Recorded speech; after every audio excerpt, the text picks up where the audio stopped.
Ari, Kyle Field is the site of the biggest game in the SEC this week. LSU comes in to play Texas A&M. Battle of teams that have one out-of-conference loss, but 0 SEC losses. This is a big one for SEC race, for potential playoff positioning, or deciding whether you're actually going to be in the playoff hunt. It's going to be fun. One quarterback in this game we've got a very limited sample size on, but it feels like Connor Weigman's return to the lineup against Missouri a few weeks ago made Texas A&M a little bit different team. We were looking at Texas A&M as kind of a limited offense with a really good defense that would have to play a certain style of game to beat a really good team. I don't necessarily feel that way about them anymore now that Weigman's back, especially we saw him against Missouri average 12.5 yards an attempt. Against Mississippi State comes down to earth a little bit, but still 8.7 yards per attempt, which is very efficient. Does this make Texas A&M a really dangerous, potential SEC championship contender? We also have to realize and remember what Connor Weigman was when he came to A&M. This is a 5-star kid from the area coming home or staying home to become the next great A&M quarterback. And frankly speaking, through the first few years of his tenure there, he has been sidetracked by injuries. He's played inconsistently. And if you remember, A&M fans had a pretty hard time. Some of them did before the Missouri game when they realized that he was going to be back in the lineup and replacing Marcel Reed, who did such a really good, such a good job, leading this team as the backup. Then he played against Mizzou, and I was like, holy crap. This is a guy who knows that, he needs to prove a point. The following week wasn't quite as dominant. He threw 2 interceptions and I think only threw for 215 or so yards. But I am still waiting for Connor Weigman to arrive as a star. I don't think that he has yet. And he's playing against a quarterback on the other side, Andy, who is on the verge of reaching that LSU quarterback peak stardom potential, I think. So this is a really big game for him. Yeah. Garrett Nussmeier on the other side. And I think that's part of the reason Connor Weigman has to have a big game against LSU. For Garrett Nussmeier, we can be relatively assured that they're going to have to throw a bunch to win this game. A&M's a little bit different. We've seen A&M control games on the ground, and we know they can do that well, but their best chance of winning is a more balanced attack where they're running the ball some and it opens up things in the pass game. Let's look at it through the lens of Prize Picks. And if you're not playing Prize Picks already, it is the best daily fantasy game in America. Use the code STAPLES when you download that app. Play $5 and get $50 instantly. The way it works is you pick squares. You can pick at least 2. The more you pick, the higher the potential payout.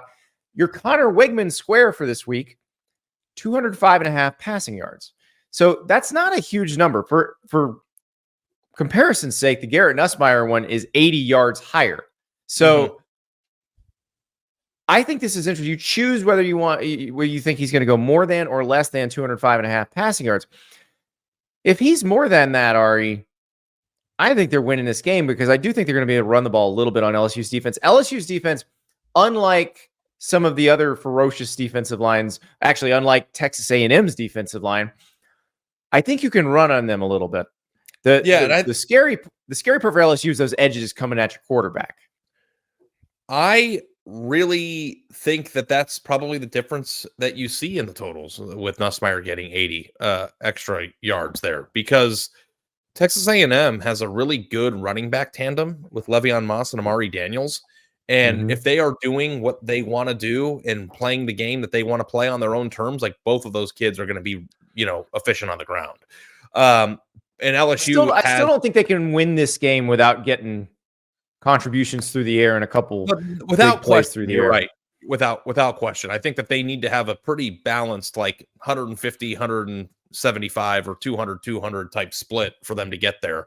But I feel like, and I don't know if this is just my perception, but LSU is far more reliant on the pass offensively than Texas A&M is. Now, if Connor Weigman goes past this total and goes more than 205 yards, you are in a position where they're having a really good day offensively, I think. So I actually think Texas A&M wins this game in a pretty comfortable way if Connor Weigman's more than here. I think, if there's a path to winning even if he goes less than, and that is they just control the game on the ground.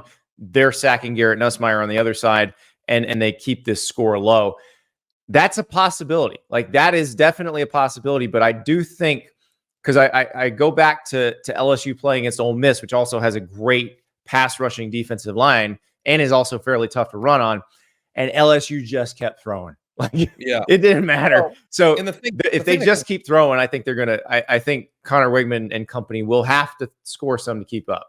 Now, the thing that concerns me is that, like, we need to actually question how much progression there has been in Connor Weigman's game since the beginning of the year, and it's hard to quantify that because he has been played it injured all for 3 games. But the last time Texas A&M played in an environment at Kyle Field that is going to resemble what we see on Saturday was the opener against Notre Dame. And Connor Weigman threw 12 of 30 for 100 yards in that game. Now, Notre Dame was a little bit of a different team back then, too, because they lost some crucial pieces on defense, and including their best defensive back.